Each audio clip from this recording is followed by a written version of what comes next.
उसके दंड का आकलन किया कि उसको दंड मिला, भगवान ने दंड दे दिया, उसके कर्म का परिणाम निकला, उसका पाप था, उसका यही परिणाम होना ही था। तो ये सारे बातें क्या है, ये सब कॉमन सेंस पर आधारित है, इसमें कहीं हमने कोई विज्ञान की पद्धति का उपयोग नहीं किया। तो हमारे सामाजिक जीवन में अधिकांशतया हम लोग अपने सामान्य ज्ञान के आधार पर, अपने अनुभवों के आधार पर, अपने आसपास के अनुभवों के आधार पर घटनाओं की बात करते रहते हैं, जो वैज्ञानिक नहीं, वैज्ञानिक पद्धति पर उसका निर्धारण नहीं करता, बल्कि वो सामान्य ज्ञान पर आधारित होता है।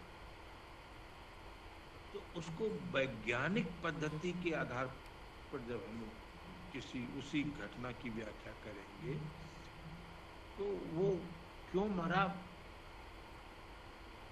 किसी अपराधी का पुत्र या किसी का जन्म कहाँ हुआ, इसकी व्याख्या जब हम वैज्ञानिक पद्धति से करेंगे तो कई आधार पर उसको जांचने की चेष्टा करेंगे कि पुत्र के मृत्यु में जो तात्कालिक कारण थे वो क्या था, बीमारी थी, दुर्घटना थी, हत्या थी, क्या था। तो उसके आधार पर हम लोग उस व्यक्ति के या किसी के पुत्र के मृत्यु की आकलन करेंगे। अब कोरोना चल रहा है, बहुत सारे लोग इस संसार से विदा हो रहे हैं, लगातार हमें शोक संदेश मिली के अवसर मिल रहे हैं और सुनने को देते हैं। तो अब जिसके परिवार का व्यक्ति इस शोक की घड़ी में कालकवलित हो जाता है, उससे सभी की संवेदना, अब हम सबकी संवेदना है। और लेकिन अब उसको व्याख्या करते समय कोई कहेगा कि पूर्व जन्म का कर्म मिला, किसी के कहने के आधार पर कि वो ऐसा किया था तो उसका ये परिणाम हुआ, वगैरह वगैरह तमाम जो बातें हैं वो शायद हमारी अपने पूर्वाग्रह को अभिव्यक्त करता है। इसमें कहीं वैज्ञानिकता का अंश नहीं होता है। वैज्ञानिकता का अंश देखते समय जब हम उसी घटना की व्याख्या करेंगे तो लगेगा कि बीमारी कब से पकड़ा, उसको कितने असर तक प्रभावित किया, और उपचार में क्या कमियां रह गई, कहाँ पर उपेक्षा हो गई, वगैरह वगैरह तमाम चीज़ों की बात करके हम लोग निष्कर्ष पर पहुंचेंगे कि ऑक्सीजन की कमी से मरा, या कोरोना के जीवाणुओं के सांस नली को रोकने के कारण मरा, या तमाम तरह के और भी कारण की व्याख्या करके हम उसका पोस्टमार्टम करते हैं और तब किसी निष्कर्ष तक पहुंचता है। ये वैज्ञानिक तरीके हैं। वैज्ञानिक तरीके में परीक्षण करके उसके कारकों की व्याख्या करके हम किस निष्कर्ष तक पहुंचते हैं, न कि बगैर किसी परीक्षा के हम लोग सीधे सीधे किसी निष्कर्ष तक पहुंचते हैं।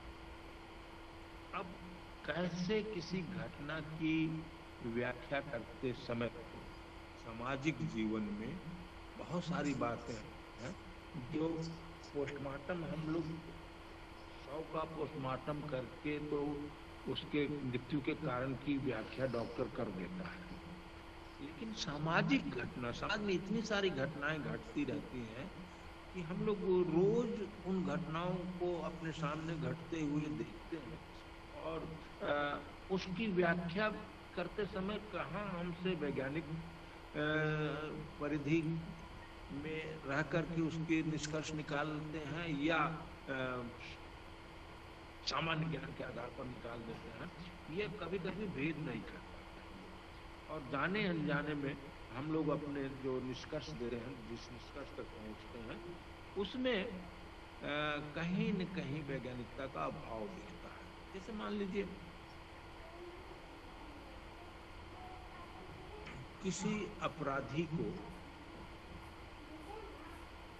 दंड देकर सुधारा जा सकता है, दंड दिया जाना चाहिए कठोर से कठोर, और तब उसका व्यवहार सुधरेगा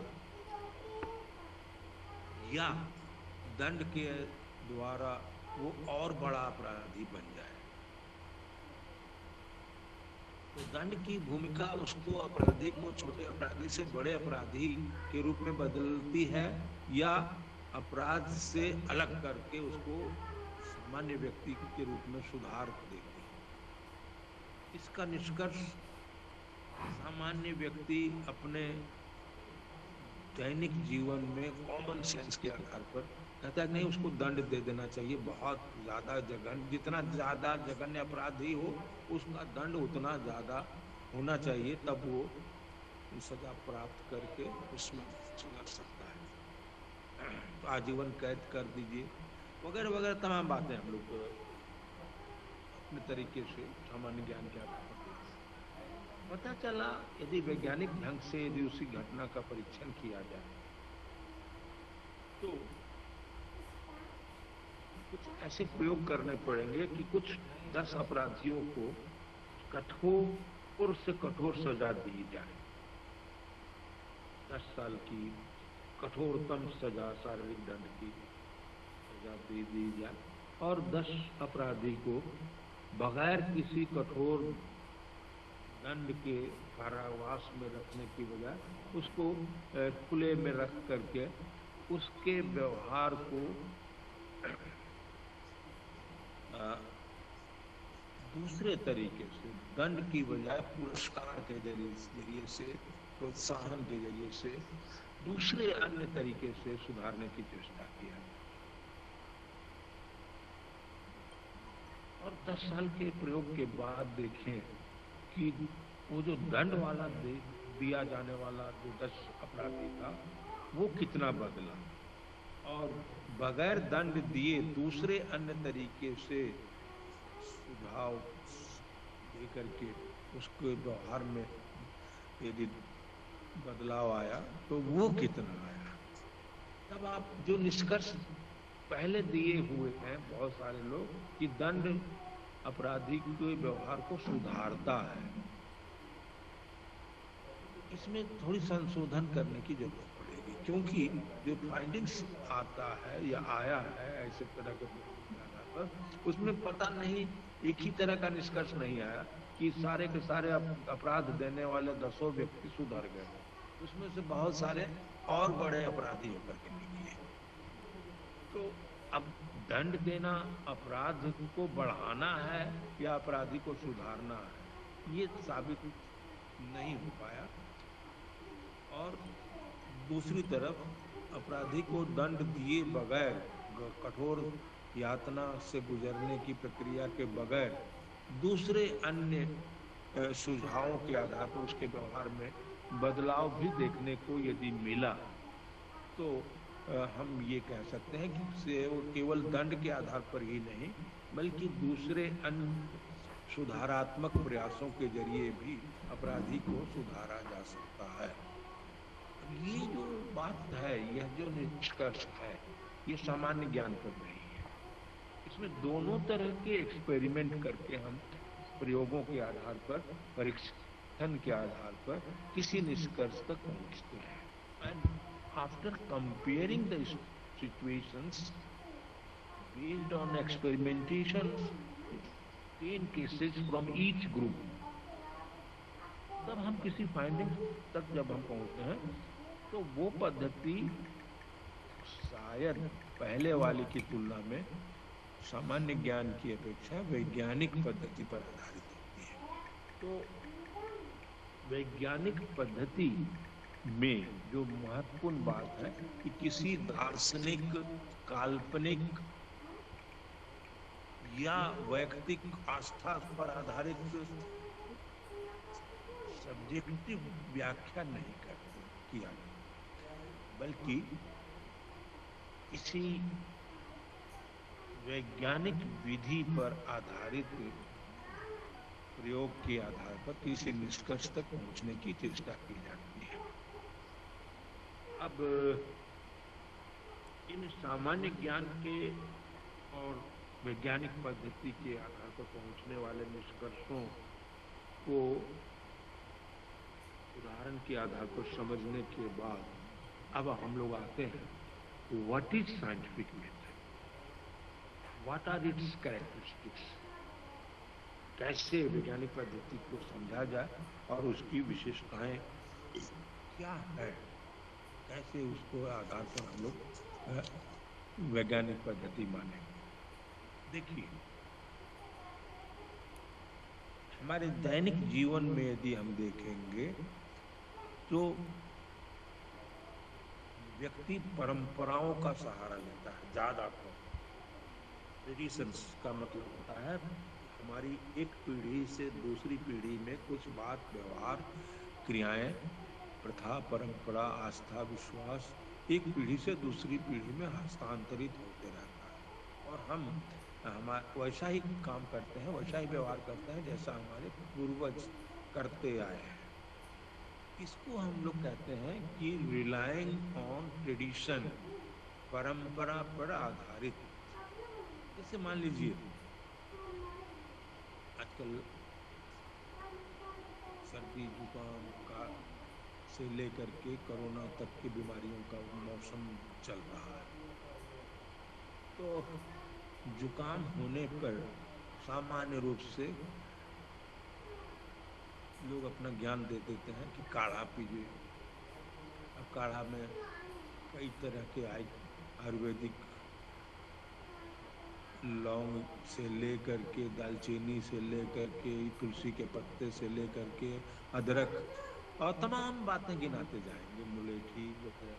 तो जुकाम होने पर काढ़ा पीने की जो परंपरा है, ये कहाँ से आ रही है? ये ट्रेडिशन से, पूर्वज भी हमारे परिवार में इसी तरह काम करते आए हैं, तो हम भी करते आ रहे हैं। इसमें हमने कहीं कोई इफ बट नहीं देखा। ओके है, हम भी कर ले रहे हैं, कोई नुकसान है या नहीं है इसका तो नहीं करते, लेकिन हम लोग अनुसरण करते हैं। तो बहुत सारी बातें समाज में हम लोग परंपराओं पर विश्वास करके उसका प्रयोग करते हैं, अपने जीवन में अनुसरण करते हैं। जैसे मान लीजिए दूसरा परंपरा का उदाहरण दे रहा हूं, चेचक एक बीमारी है, लेकिन अन्य बीमारियों से इसमें भेद ये किया जाता है कि जब शीतला चेचक होता है तो हम लोग शीतला माता की पूजा करते हैं और शीतला माता की पूजा करके नीम वगैरह से हाँकते हुए उस शीतला माता को प्रसन्न करने की चेष्टा करते हैं। तो अब चेचक की बीमारी की दवा की बजाय शीतला माता की पूजा करके हम लोग चेचक दूर होने के प्रति जो विश्वास है, ये हमारी परंपराओं का परिणाम है। जुकाम होने पर काढ़ा पीने की जो आदतें हैं, ये हमारी परंपराओं का परिणाम है। तो इस तरह के बहुत सारे ऐसे व्यवहार हमारे जीवन में देखने को मिलेंगे जो हम परंपरा का अनुसरण करते हैं, इसमें वैज्ञानिकता का पुट नहीं है। It is an acceptance of our tradition. तो हम अपनी प्रथाओं, परंपरा के आप पर बहुत हद तक आधारित रहते हैं। दूसरा क्या होता है? दूसरा होता है कि जब हम परंपरा से आगे बढ़ना चाहते हैं, किसी समस्या को आने पर उसके विषय में उसके जानकार लोगों के पास जाते हैं और उससे राय लेते हैं, उसकी ओपिनियन को आधार बना करके उसके द्वारा उसका निदान ढूंढते हैं। जैसे मान लीजिए मशीन है, आपकी मोटरसाइकिल खराब हो गई या मोबाइल खराब हो गया, तो अब जाएंगे किसी रिपेयरिंग वाले शॉप पर, जहाँ पर कि मैकेनिक होगा, चाहे वो सॉफ्टवेयर का मैकेनिक हो या मोटरसाइकिल बनाने वाला, स्कूटी बनाने वाला मैकेनिक हो। तो वो अपने औजार खोलेगा और उसके आधार पर उसकी चेकिंग करके कहाँ से गड़बड़ी है उसको दूर करने की चेष्टा और ठीक ठाक कर देता है। हम अनुभवी कारीगरों के पास, इंजीनियर के पास या बीमार होने पर चिकित्सक के पास जाते हैं और उन विशेषज्ञों से इलाज करा करके, चाहे वो मशीन की खराबी हो या शरीर के रोग की हो, उसको करके उसका निदान करते हैं। ये जो चीजें हैं ये परंपरा पर नहीं है। इसमें हम क्या करने लगे, इसमें हम एक्सपर्ट्स पर, एक्सपीरियंस पर्सन्स के पास जा करके अपनी समस्याओं को, उसका निदान ढूंढने की चेष्टा करते हैं। तो यहाँ पर रिलाइंग ऑन एक्सपर्ट, पहला था रिलाइंग ऑन ट्रेडिशन।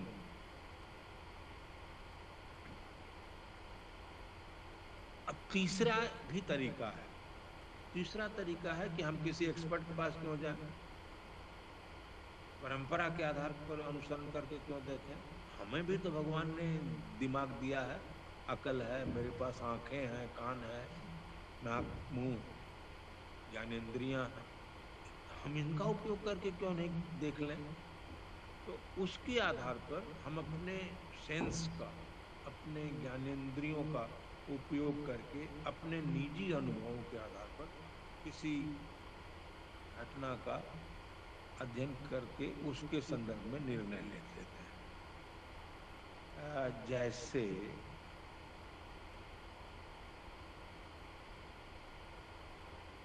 अपने द्वारा, अपने आंखों के द्वारा देखे गए किसी घटना पर जब हम उसकी व्याख्या करते हैं तो कहते हैं कि हमने अपनी आंखों से देखा है कि मक्खी के 6 पैर होते हैं, गाय के 4 पैर होते हैं, आदमी के 2 पैर होते हैं।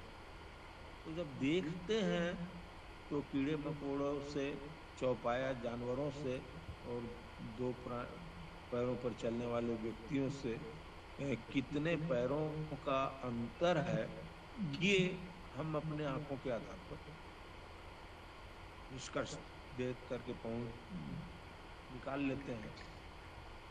कभी कभी ऐसा भी आता है कि अपने ज्ञानेंद्रियों का अनुभव भी हमें सही घटना का अनुमान नहीं करा पाता और हम भ्रमित हो जाते हैं, यद्यपि अपने आंखों से देखते हैं। आप सभी लोग ट्रेन में जरूर चढ़े होंगे, कोई ऐसा है जो नहीं चढ़ा है? सभी चढ़े होंगे। Hello hello, yes sir, yes sir, train में जब, यस सर, हाँ, तो ट्रेन में जब चढ़े हैं तो खिड़की से बाहर जब देखते हैं तो रास्ते में पड़ने वाला जो पेड़ पौधा है सटा हुआ नजदीक वाला, वो आपकी ट्रेन पूरब से पश्चिम जा रही है, दिल्ली जा रहे हैं, आप बनारस से दिल्ली जा रहे हैं पश्चिम की ओर, तो पेड़ खिड़की से सट के जो गुजरता है वो लग रहा है कि उल्टी दिशा में पश्चिम से पूरब की ओर भाग रहा है। ट्रेन आपकी जा रही है पूरब से पश्चिम की ओर और पेड़ वहीं का वहीं है, लेकिन लग रहा है कि जो जो ट्रेन रफ्तार में जाती है तो उतनी ही रफ्तार से वो पेड़ पीछे की ओर अपोजिट डायरेक्शन में भागता हुआ दिखाई। अभी कभी कभी ये भी लगता है कि ट्रेन खुलती है स्टेशन पर तो बगल वाली प्लेटफार्म पर जो ट्रेन खड़ी होती है लगता है कि वो वाली खुल गई, हमारी वाली खुली, ये भ्रम हो जाता है। और कभी हमारी वाली खुलती है तो लगता है कि वो वाली चल रही है, वो वाली खुलती है तो लगता है कि हमारी वाली चल रही है, ये भी भ्रम होता है। तो अपनी आंखों से देख रहे हैं हम लोग, लेकिन फिर भी भ्रमित हो जाते हैं। तो हमारी जो ज्ञानेंद्रियां हैं उसकी भी एक सीमाएं हैं और उस आधार पर, उसके आधार पर जब हम निष्कर्ष निकालते हैं तो वो भी वैज्ञानिक होते हुए भी कुछ लिमिटेशंस के आधार पर, जैसे मान लीजिए हवाई जहाज है, अब हवाई जहाज में 100 लोग बैठने की कैपेसिटी वाला जहाज है, जब आपके सर के ऊपर से गुजरता है तो एक बड़ी सी चिड़िया के आकार का दिखता है, उसमें यहाँ से देख करके अनुमान नहीं लगता कि उसमें 100 लोग कहाँ से बैठ जाएंगे, इतना बड़ा आकार कैसे हो सकता है। वो तो एक छोटी सी चिड़िया की तरह दिखता है। तो ये इसलिए दिखता है कि ऊंचाई पर है वो, और जितनी ऊंचाई होगी उतनी छोटी दिखेगी। ये एक साइंटिफिक लॉ है। तो लेकिन हम आसमान में हवाई जहाज का आकार छोटा और बड़ा देख करके अनुमान लगा लेते हैं कि कोई इसकी आकृति कितनी बड़ी होगी, कितनी छोटी होगी। वो अनुमान है हमारा, अंदर से उसका मेजरमेंट नहीं किया है। और सिर्फ अनुमान में यदि थोड़ा सा भी चूक हो गई, हाइट को हमने गलत ढंग से अनुमान कर लिया, तो उसकी साइज हमें छोटी या बड़ी हो सकती है, गलती उसमें अनुमान में। तो ये अपने आंखों से देखकर भी कभी कभी घटनाओं के संदर्भ में जो हमारा निष्कर्ष होता है वो भ्रामक भी हो सकता है। अरस्तु बहुत बड़े विचारक थे। उन्होंने बहुत राजनीति शास्त्र का, लोक लोकतंत्र का और तमाम इस तरह के राज्य के संदर्भ में बहुत अच्छी सिद्धांत की रचना किया है, बहुत अच्छे निष्कर्ष दिए हैं। लेकिन अरस्तु ने एक बार एक मक्खी उनके सामने बैठ गई, मक्खी को ऐसे हाथ से लगाया, मर गई। और मक्खी को हाथ में लेकर के देखने लगे तो संजोग उस मक्खी का 5 ठो पैर था। अब अरस्तु ने निष्कर्ष दे दिया कि मक्खी को 5 पैर होते हैं। तो अब हर मक्खी को 5 पैर नहीं होते हैं, लेकिन उनके हाथ में जो मक्खी आई उसके 5 पैर थे दुर्भाग्य से। तो उस पर जो यदि कंक्लूजन दे दिया है कि मक्खियों को 5 पैर होते हैं, ये कंक्लूजन भ्रामक हो गया, वैज्ञानिक नहीं। तो हमारे नमूने जो हमारे अनुभव के आधार पर गुजरा, उसको देख करके हमने यदि कोई निष्कर्ष दे दिया सामाजिक जीवन में सामान्य रूप से सभी पर लागू करते हुए, तो वो सामान्यकरण कभी कभी सही नहीं होता वैज्ञानिक दृष्टि से। तो परंपरा पर आधारित कोई काढ़ा पीना या शीतला माता की पूजा करना या एक्सपर्ट के राय के आधार पर हम मैकेनिक के पास जाना या डॉक्टर के पास जाना या इंजीनियर के पास जाना या पर्सनल एक्सपीरियंसेस के आधार पर हम ट्रेन के भागते हुए वृक्ष का आकलन करना, ये सभी जो प्रयोग कर रहे हैं उसकी अपनी लिमिटेशंस दिख रही है। और उसमें कहीं सही भी हो सकता है, कभी गड़बड़ी भी हो सकती है। तो हम लोग कभी कभी अपने आप को लॉजिकल बनाने की दृष्टि में तर्क का सहारा ढूंढते हैं और उचित अनुचित कैसे है वैज्ञानिक दृष्टि से उसको कसौटी पर कसते हैं। तो रीजन को, तर्क को अपने निष्कर्ष तक पहुंचने का जरिया कैसे बनाते हैं। जैसे मान लीजिए 2 तरह के तरीके हैं, एक को कहते हैं इंडक्टिव रीजनिंग और दूसरे को कहते हैं डिडक्टिव रीजनिंग।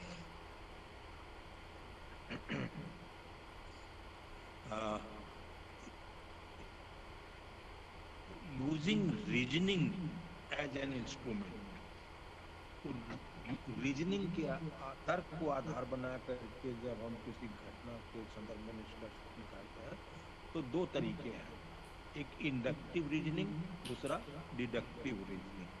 इंडक्टिव रीजनिंग का मतलब होता है कि जब किसी एक विशिष्ट घटना को देख करके हम सामान्य निष्कर्ष तक पहुंच जाते हैं, सामान्यीकरण कर देते हैं, तो वो है इंडक्टिव रीजनिंग।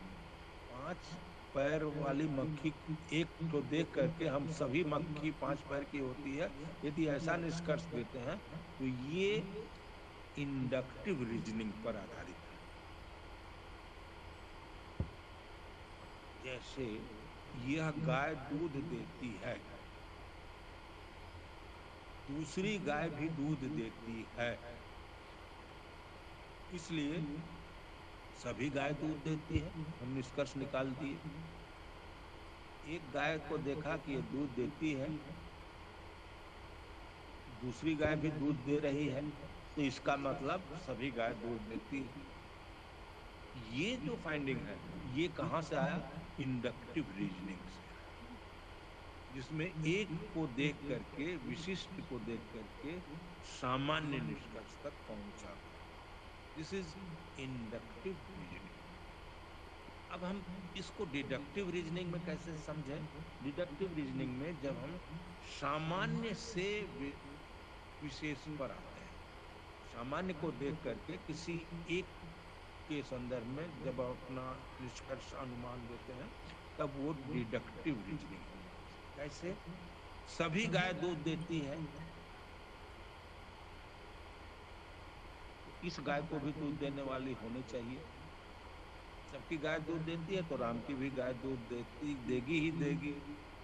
अब सबकी गाय की दूध देख करके हम राम के गाय के विषय में निष्कर्ष दे दिया। राम के गाय को देखा या न देखा, लेकिन सबकी गाय को देखा था, आसपास 10-20 गाय को, तो सब देती हैं तो राम का भी देगी ही।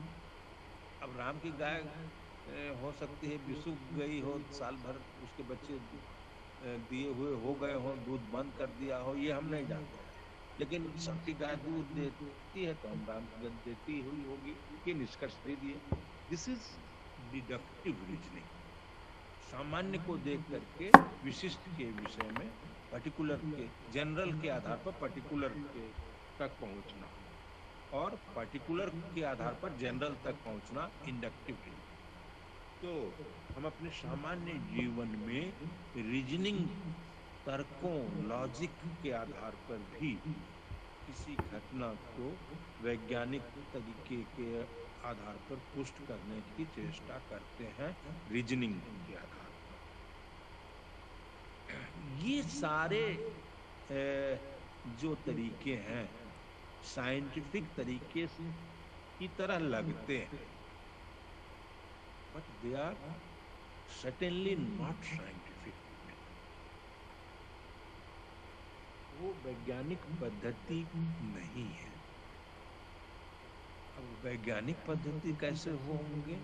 वैज्ञानिक पद्धति का क्या आशय है? जब हम वैज्ञानिक पद्धति का अनुसरण करते हैं तो इसका मतलब है विज्ञान के पद्धतियों के आधार पर अनुसंधान करते हुए, खोज करते हुए किसी निष्कर्ष तक पहुंचने की प्रक्रिया। Scientific inquiry and investigation based findings is an example of scientific method. अब इसमें किसी निश्चित तार्किक, वस्तुनिष्ठ, व्यवस्थित स्टेजेस, सोपान क्रम का समावेश होता है, तब हम जाकर के किसी निष्कर्ष तक पहुंच पाते हैं। ये होता है साइंटिफिक मेथड। अब इस मेथड को, साइंटिफिक मेथड्स खास करके सोशल साइंस के रिसर्चेज में कैसे अपनाया जाता है कि हम किसी सामाजिक घटना का अध्ययन वैज्ञानिक पद्धति के आधार पर कर सकें। तो उसकी कुछ कैरेक्टरिस्टिक्स हैं जिसको समझ करके हम साइंटिफिक मेथड को समझ सकते हैं। What are those characteristics? पहली कैरेक्टरिस्टिक्स है ऑब्जेक्टिविटी। साइंटिफिक मेथड का पहली विशेषता है वैषयिकता, ऑब्जेक्टिविटी। ऑब्जेक्टिविटी का मतलब होता है जो चीज, जो घटना जैसी है वास्तव में, उसे वैसा ही देखा जाए, उसमें कोई फेर बदल करके देखने की जरूरत नहीं है। दरअसल हम लोग अपने चश्मे से, अपने पावर के हिसाब से, अपने दृष्टि, कुदृष्टि, सुदृष्टि के आधार पर घटनाओं को समझने की चेष्टा करने लगते हैं। अच्छा लगता है तो उसके विषय में हमें सुंदर भावना पनप जाती है। यदि उसके प्रति बुरी दृष्टि होती है, कुदृष्टि होती है, तो उसके विषय में बुरे बुरे ख्याल के आधार पर निष्कर्ष आने लगते हैं। तो ये जो चाहे अच्छा ख्याल हो या बुरा ख्याल, इससे अलग, निरपेक्ष रूप से अलग रहते हुए, न तो बुरा न तो अच्छा, ऑब्जेक्टिव कैसे रहे समाज में ही। साइंटिस्ट को, वैज्ञानिक किसी प्रयोग करते समय वो किसी केमिकल का डीलिंग कर रहा है, किसी फिजिकल ऑब्जेक्ट के विषय में अध्ययन कर रहा है, तो टेबल की ऊंचाई, लंबाई, चौड़ाई, मोटाई या गैस किसको किस में किस मात्रा में मिलाने पर क्या क्या परिणाम होगा, ये सब को हम बिना किसी अपनी भावना को जोड़े हुए अध्ययन कर लेंगे। लेकिन आपके विषय में यदि अध्ययन करना हो या आपके दोस्त के विषय में अध्ययन करना हो, तो करते समय कहीं न कहीं से हमारे मन में थोड़ी सी पक्षपात की भावना की संभावना रहती है। यदि हमारा मित्र है, हमारा पड़ोसी है, हमारा सहयोगी है, तो उसके प्रति अच्छी दृष्टि रहेगी। यदि वैरी है, शत्रुता है, प्रतिस्पर्धी है, तो उसमें थोड़ी सी अलग भावना हो जाएगी। और हमारी दृष्टि दोष आने पर जो हमारा जो पूरा का पूरा फाइंडिंग्स है, वो कहीं न कहीं से पक्षपात की ओर बढ़ जाएगा। तो इसलिए साइंटिफिक मेथड, खास करके सोशल साइंस के रिसर्चेज में सबसे जरूरी है कि ऑब्जेक्टिविटी हो। घटनाओं के अध्ययन करते समय वैश्विकता पूर्वक जैसी है वास्तव में उसी रूप में अध्ययन किया जाए, न कि अपने पूर्वाग्रह, अपने पक्षपात, अपने निजी दृष्टिकोण के आधार पर। Number 1, objectivity. दूसरी विशेषता साइंटिफिक मेथड, वो है डेफिनिटनेस। डेफिनिटनेस यानी निश्चितता। कोई वस्तु निश्चित है, उसका आकार, प्रकार, स्वरूप में कितनी निश्चितता है, उस आधार पर उसके विषय में यदि हम निष्कर्ष देंगे, तब वो बदलेगा नहीं। तो डेफिनिट, जैसे 2+2 4 ही होगा डेफिनेट रूप से, ये मैथमेटिक्स के लॉज के आधार पर कैलकुलेशन करके जब हम निष्कर्ष करते हैं तो कोई निष्कर्ष देते हैं। उसी तरह पॉइंट पॉइंट पॉइंट बढ़ाने पर क्या क्या परिणाम होंगे कैलकुलेशन के, उसकी गणना करके हम चंद्रयान भेजते, मंगलयान तक पहुंच भेजते रहेंगे। तो चंद्रमा पर या मंगल ग्रह तक पहुंचने में तमाम तरह के की स्थिति तक पहुंच करके हम लोग एकदम सही आकलन करते हुए अपने परिणाम, वांछित परिणाम को प्राप्त करते हैं।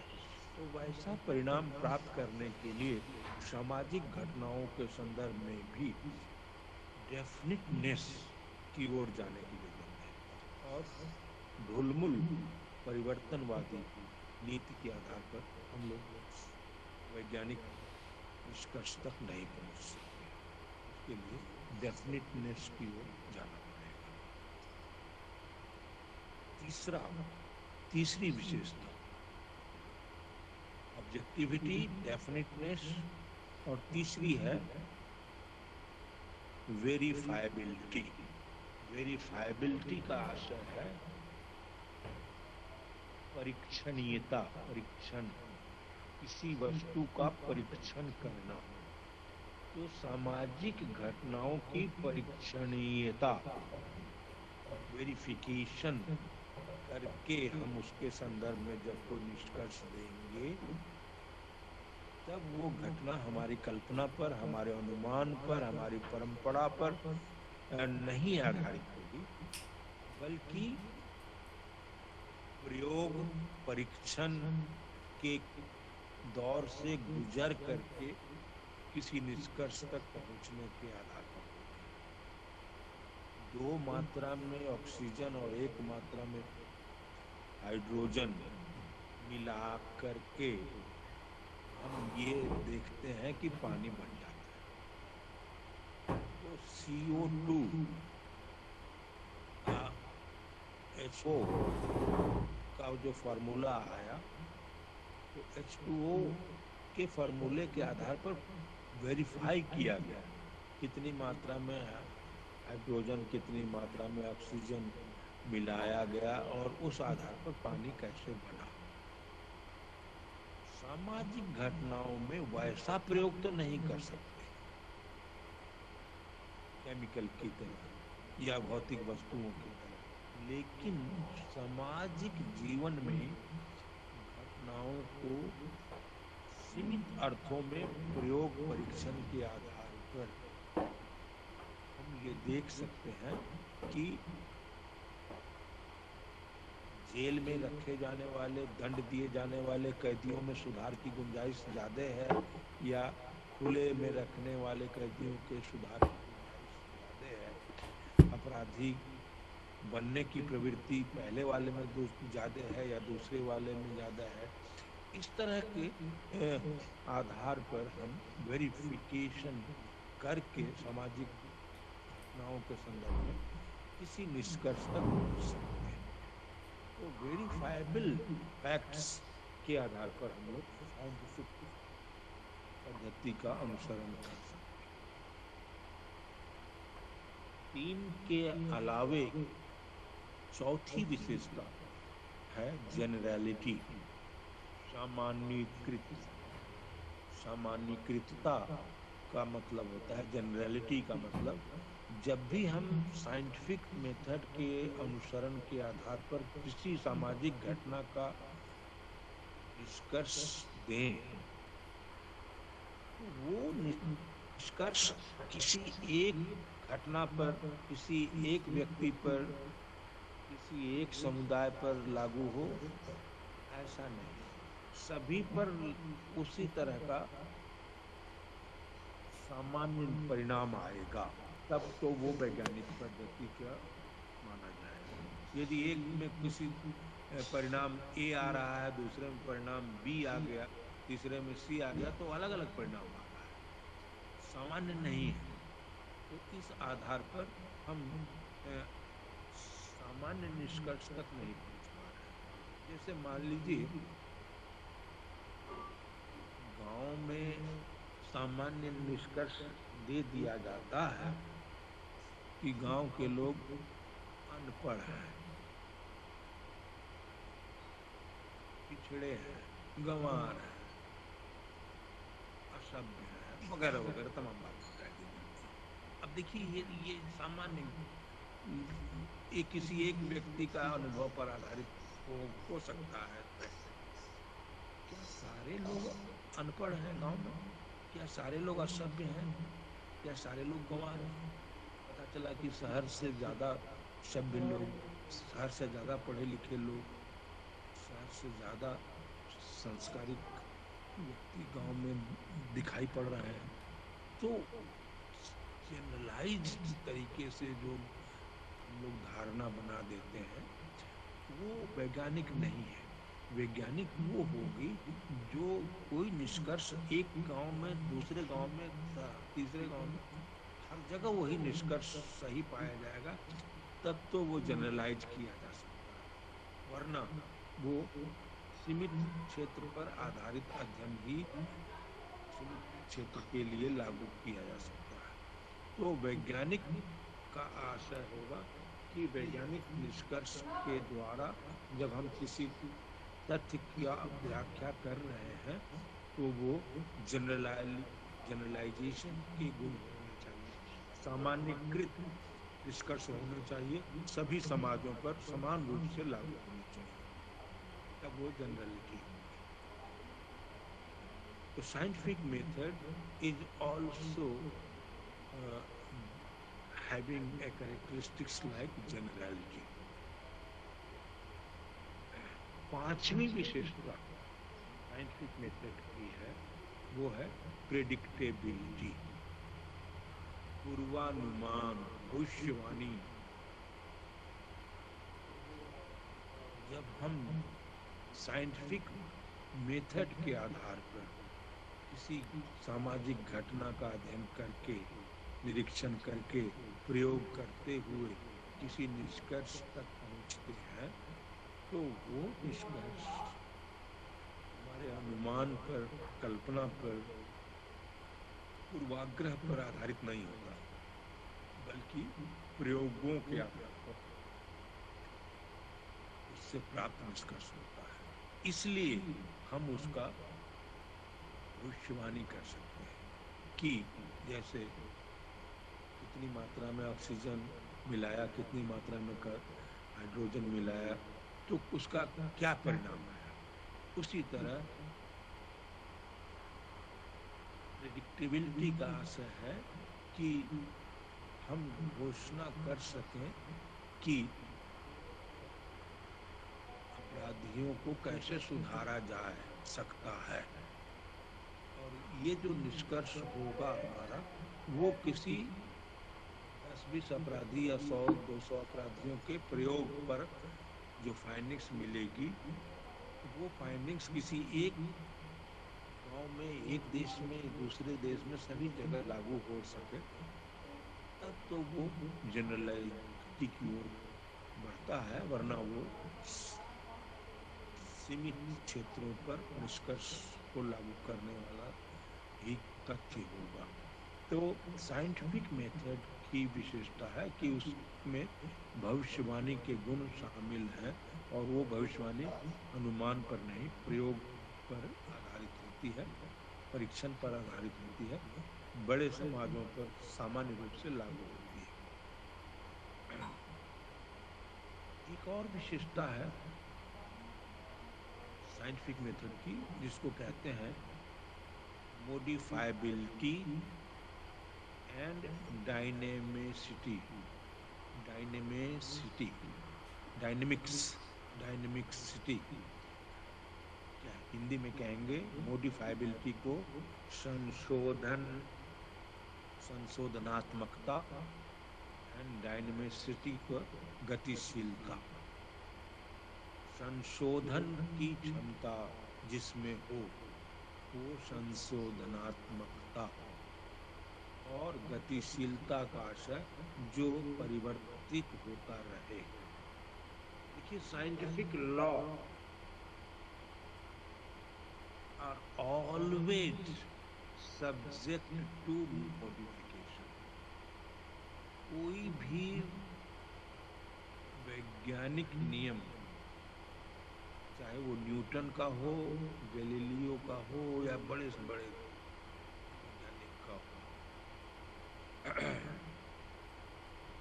कोई भी नियम ऐसा नहीं कि हमेशा उसको कोई चुनौती नहीं दे सकता, कभी उसमें संशोधन हो ही नहीं सकता है। उसमें संशोधन की गुंजाइश सदैव रहती है, और कोई भी लॉ उस संशोधन के दौर से और ज्यादा परिमार्जित हो सकता है, होता रहता है बल्कि। और इस आधार पर मान लीजिए पुल बनाना हो गंगा जी के ऊपर, अभी रामनगर से लंका तक की पुल बना करके 2-4 साल पहले चालू कर दिया गया, और रामनगर और लंका की दूरी, BHO की दूरी खत्म हो गई, लगभग 5 मिनट की दूरी रह गई। वो दूरी पहले राजघाट पुल से उस पार जाइए या दूसरे तीसरे रास्ते से, लंबे रास्ते से जाइए, तो काफी समय लगता, जो 5 मिनट में हो गया। अब पुल कैसे बना? पुल बनाने के लिए इंजीनियर ने जो फार्मूला लगाया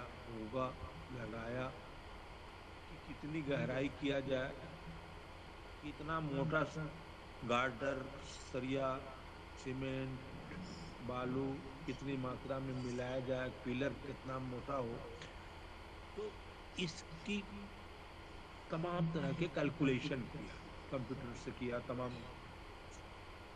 कैलकुलेशन के आधार पर इतने मीटर का इतना डायमीटर वाला गड्ढा खोदा जाए, उसमें इतने रॉड, इतने इंच का, इतने का मोटा सरिया लगाया जाए, और इतने कंक्रीट डाला जाए, इतने सीमेंट डाला जाए, ताकि वो पिलर ऐसा बन सके और उस पिलर पर इतना लोड गुजर सके। ये कैलकुलेशन पर आधारित, ये साइंटिफिक तरीका है। अब मान लीजिए 100 मीटर गहरा किया गया, आज की तारीख में 100 मीटर कर गहरा करके पुल बना दिया गया, पिलर गाड़ करके। 15 साल 20 साल बाद ट्रैफिक की लोड बढ़ गई, गाड़ियों का आवागमन, भारी भारी गाड़ियां और भी चलने लगी, तब लगने लगा कि ये जो पिलर है, ये जो पुल है, थोड़ा कम मजबूत बना है, और भी मजबूत होना चाहिए। तो अब हम थोड़ी सी और गहराई की ओर नया पुल का निर्माण करने को सोचने लगे, और पुल की गहराई बढ़ाए, सरिये की डायमीटर बढ़ा दिए, वगैरह वगैरह, उसको और थोड़ा सा मॉडिफाई कर दिए। तो पहले का ऐसा नहीं था कि कैलकुलेशन गलत था, लेकिन मॉडिफाई करके उसको और थोड़ा और ज्यादा परिमार्जित करने की जरूरत पड़ी समय के हिसाब से। तो scientific laws at a given time at a particular place are correct, exact, but after sometimes the same laws have every possibility to be modified in the new situation, in the new scenario. तो नई परिस्थिति में वही निष्कर्ष फिर से परिमार्जित करने की आवश्यकता पड़ जाती है, और उसमें परिमार्जित करते रहता है। यह साइंटिफिक लॉज या साइंटिफिक मेथड स्वीकार करता है। In the similar fashion, in social situation, सामाजिक परिदृश्य में सामाजिक घटनाओं का अध्ययन करते समय हम किसी निष्कर्ष पर पहुंच गए कि अपराधी जन्मजात होते हैं, उसमें कोई सुधार नहीं हो सकता, लेकिन समय के बाद कुछ कालांतर में नए अनुभवों के साथ हम उसमें अपने उस सिद्धांत में संशोधन करते हैं कि अपराधियों को सुधारा भी जा सकता है, नए नए तरीके से सुधारा भी जा सकता है, जन्मजात अपराधियों को भी सुधारा जा सकता है, तो मॉडिफाई कर रहे हैं। In the similar fashions, social phenomenon में, सोशल रिसर्चेज में जब हम साइंटिफिक मेथड को अपनाते हैं, तो वहां पर हमेशा संशोधन की गुंजाइश बनाए रखनी होगी, और संशोधन के आधार पर गतिशीलता, सिद्धांतों की, घटनाओं की, परिवर्तनशीलता की हमेशा संभावनाएं बनी रहती हैं, जो साइंटिफिक मेथड का एक अनिवार्य अपरिहार्य गुण है। और आखिरी विशेषता साइंटिफिक मेथड की वो है emphasis on cause and effect relationship. Emphasis on cause, कारण, cause and effect, कारण और कार्य, और कार्य कारण और परिणाम। किसी घटना का कोई कारण होगा और उसका कोई परिणाम उत्पन्न होगा, उस पर क्या संबंध है, कौन सी घटना किस तरह के परिणाम लाती है, कौन सा कारण किस तरह के परिणाम को उत्पन्न करता है, इस पर बल दिया जाता है। तो जब हम साइंटिफिक मेथड के आधार पर किसी घटना का अध्ययन करेंगे, तो उसमें कार्य कारण संबंधों के आधार पर किसी घटना के पर बल दिया जाएगा और उसकी घटना का ऐसा काम कारण होगा तो उसका ये परिणाम होगा, इस तरह का कारण होगा तो उसका ये परिणाम होगा। तो A leads to B, B leads to C, C leads to D, इस तरह से कॉज एंड इफेक्ट रिलेशनशिप के आधार पर जब हम निष्कर्ष बनाते हैं तो वहां पर एक साइंटिफिक मेथड दिखाई पड़ता है। तो मैंने अभी तक जो बातें आपसे किया कि साइंस ज्ञान प्राप्त करने के कई तरीके हैं, उन तरीकों में विविधता दिखाई पड़ती है समाज दर्शनों में। कभी हम परंपरा के आधार पर, कभी विशेषज्ञता के आधार पर, कभी अपने ज्ञानेंद्रियों के अनुभव के आधार पर, कभी तर्कों के सहारे, इंडक्टिव और डिडक्टिव लॉजिक के आधार पर, और कभी साइंटिफिक इंक्वायरी, साइंटिफिक इन्वेस्टिगेशन के आधार पर वैज्ञानिकता का अनुसरण करते हुए, वैज्ञानिक पद्धति का प्रयोग करते हुए दिखाई पड़ते हैं। तो वैज्ञानिक पद्धति के जरिए जब हम किसी घटना का अध्ययन करते हैं तो उसमें कैसे ऑब्जेक्टिविटी, डेफिनेटनेस, वेरिफाइबिलिटी, जनरलिटी, प्रेडिक्टेबिलिटी, मॉडिफाइबिलिटी, डायनेमिसिटी और इस emphasis on cause and effect relationship, इन विशेषताओं को आधार बना करके हम वैज्ञानिक पद्धति को समझ सकते हैं। तो ये कुछ विशेषताएं हैं जिनके जरिए हम सोशल रिसर्चेज में साइंटिफिक मेथड को समझ सकते हैं। ठीक अनुराग, आपने जो दिखलाया बिल्कुल पॉइंट सही था। अब आपको किसी को समझने में कोई परेशानी हुई हो, कहीं शंका हो, तो आप बिल्कुल बेझिझक पूछिए।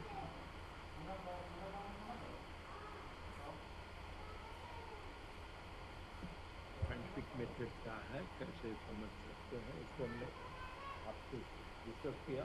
अगली बार थोड़ी और सोशल साइंसेज में साइंटिफिक मेथड को अपना करके कैसे रिसर्च किया जाए, इस पर हम लोग थोड़ी चर्चा को आगे बढ़ाएंगे।